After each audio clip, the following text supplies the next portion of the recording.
Welcome back, fellow Earthlings. My name is Rogan, and you are watching The Mysterious Stoner in Ebola.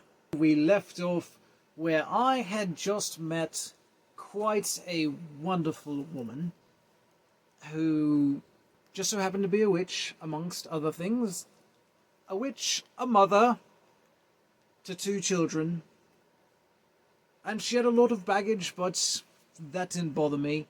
She infatuated me, and I was quite in love. But in this episode, we're going to break away from that a little bit in the storyline, because there are a few things that happened, so to speak, some plans that I had in the works that I was making happen all around this time. So, going back just a bit to right before I started trucking. Since I was leaving Salem and I was going to be on the road for quite a bit, I wasn't really sure what to do at first as far as a home address, because I wasn't going to have a home address. So what I ended up doing was having a post office box in my name where near where I lived with Salem, and would have all my mail go there. And then I put everything that I wasn't taking with me on my truck into storage. But then I realized something. You see, my sister had deconverted from Christianity before I had, and we hadn't really gotten to know each other very well at all. So I decided to contact her around this time, and turned out we had a whole lot in common. A lot more between us than between any of my other siblings, actually. And I ended up deciding that I wanted to move up to Michigan to where my sister lived, so that I could be closer to her, get to know her better, as well as her kids that she has. And I was going to miss Salem a lot, but I felt like that was something I should do, because she was my sister and we had so much in common now, and I had learned so much from Salem. I felt like I was more prepared to go out into the world than I was previously before I knew Salem. And so over time I ended up moving all my stuff up to Michigan and had it put into storage up there. I hadn't figured out what I wanted to do as far as where I was living yet, because I was staying on the road and money was no problem for paying to keep my things in storage. So I just switched my home address to where my sister lived so that she could get my mail, and had my stuff in storage. And whenever I was taking a break from trucking, I would go back to Michigan and park my truck there and stay there, and occasionally over at my sister's house, and then I would go back to my truck and go back out on the road. Something else I was also wanting to do was to change my legal name.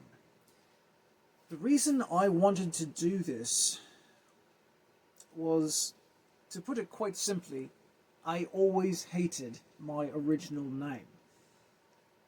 Nothing against my parents, and nothing personal like that. It's my original first name meant short, or small, or humble.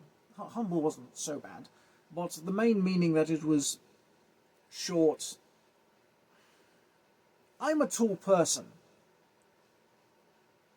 and I didn't like that name. It just didn't feel like me. But I did like one part of my original name, and that is that I had a number in it.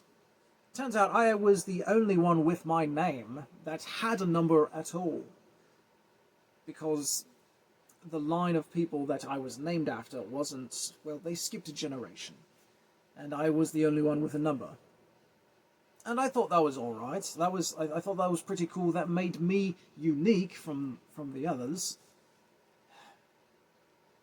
but I didn't care for my middle name that much. It was better than my first name. And then my last name, I just never really liked that either.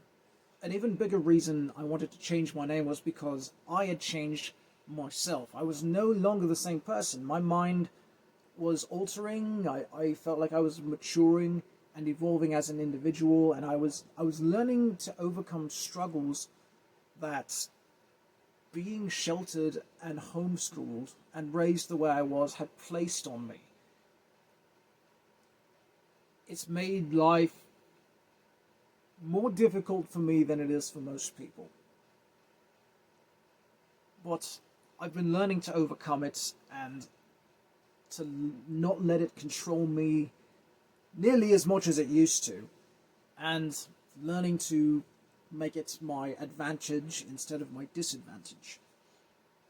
You see, my old name represented who I used to be, and that was a people pleaser. That was someone who I'm still kind of a people pleaser, but I'm a lot better about it now. But my old name, it was who other people wanted me to be. It was their idea of who I should be. And this new name represented who I wanted to be, who I am. And I am Rogan. That is my true name. But I won't tell you my middle and last name. I picked those out as well. But Rogan is the only name you need to know me as. You see, I believe in the power of names. It's something I was taught by Christians, but you know, not everything they teach is necessarily wrong. And I believe this is one of them. See, every name has a meaning. And the meaning of your name can have an influence on your life and can in some ways reflect who you are. Of course, that's up to you. You're capable of changing your name. You're capable of making yourself represent who you are separate from whatever your name means. But because of what my old name meant, and it didn't apply to me at all, because I am not a short individual, I chose my new name. And I even started going by it before I legally changed it, because I wanted other people to get used to it. I didn't tell my parents, not right away, not for a long time. In fact, I'm pretty sure they still don't know. I never meant to let any of my Christian family know, because I didn't want to hurt their feelings. I didn't want them to think that I didn't see them as my family anymore, and that I didn't love or care for them. And I wanted... They're the only people that I allow to call me by my old name, what they used to call me. In fact, I met my girlfriend while I was going by my new name before I had legally changed it, and I actually had to inform her, this isn't my legal name as of yet. I haven't changed it yet. It's just what I go by. And she took the news well, and she liked my new name a lot better than my old one. But now that I had met who I was quite sure was my permanent soulmate, plans changed a bit. I still went through with changing my legal name, but I had to get somewhere to live and get a more local job if I wanted to work on moving to Canada. And just around the same time, my sister's oldest son, who happened to be in his early 20s, had just broken up with his girlfriend. He had moved out, had his own apartment and everything. It was in his name. and he needed someone to help split the rent with. So we ended up sharing an apartment for a while I tried to switch trucking jobs. Now, to my discredit, my stupidity, if you recall, my girlfriend smoked weed. I hadn't smoked in quite a long time. Truckers aren't supposed to smoke weed. It's illegal for them to have weed in their system while driving a semi-truck, even if they're not stoned. And I decided to smoke some again with her. It was my choice. She didn't force me into it or anything. And I was confident that I would pass the drug test for this next trucking job that I was going to switch over to. I was going to be home every weekend instead of every 2 weeks or once every month or 3 weeks or whatever.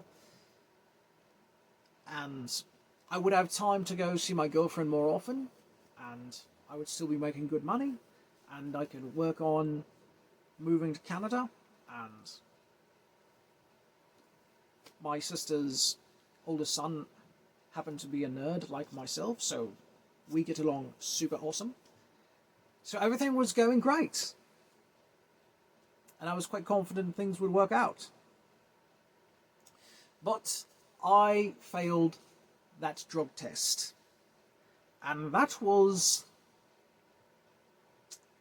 well, that was a game changer. But not for long. Because of the federal regulations, I did have to go through a number of hoops, and I had to go to,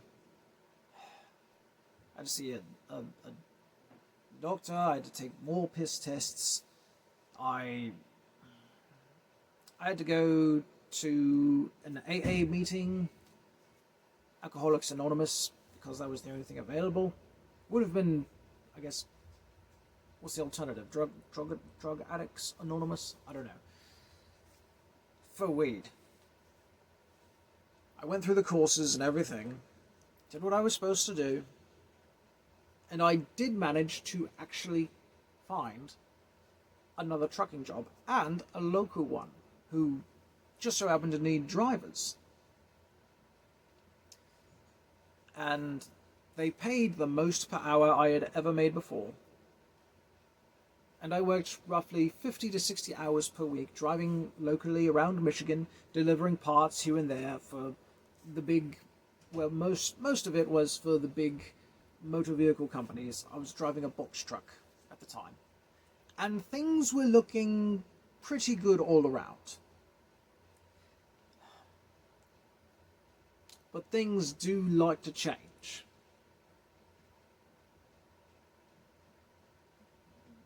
And I will tell you how they changed once more in the next episode.